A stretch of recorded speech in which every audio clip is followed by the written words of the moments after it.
केन्द्रापड़ा जिल्लार गरजपुर गाँ हेउछि एक पुरातन ऐतिह्य संपन्न ग्राम। विलुप्त काणी नदी और पवित्र गुप्तगंगा बा चित्रकला नदीर उपकंठरे गढ़ी उठिछि एही गाँ। एठारे पूजा पाआंती चतुर्धा मूर्ति। किंबदंती अनुसारे कपिलेन्द्र देवଙ୍କ समयरे एक कोड़िया घरे चतुर्धा मूर्ति पूजा पाउथिले। परे गरजपुरर राजा दिगंबर देव तांक शासन समय रे सेठारे से एक श्री बलदेवजीउ मंदिर स्थापन करथिले। सेबेठारो ही गाँ रे ही चतुर्धा मूर्ति मंदिर रे पूजा पाई आसुछंती।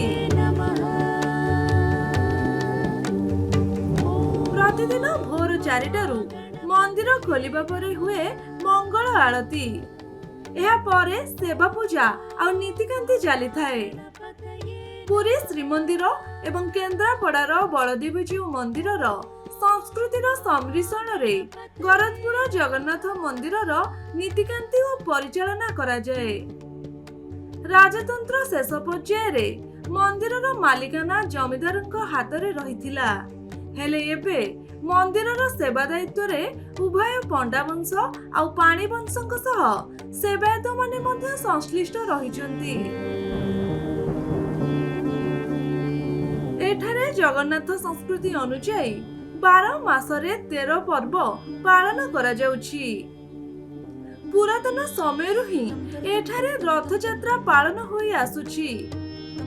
ग्रामवासींको कहिबा अनुसार प्राय 300 वर्षरु ऊर्ध्व हेबो एठारे रथ यात्रा पालन होई आसुछि।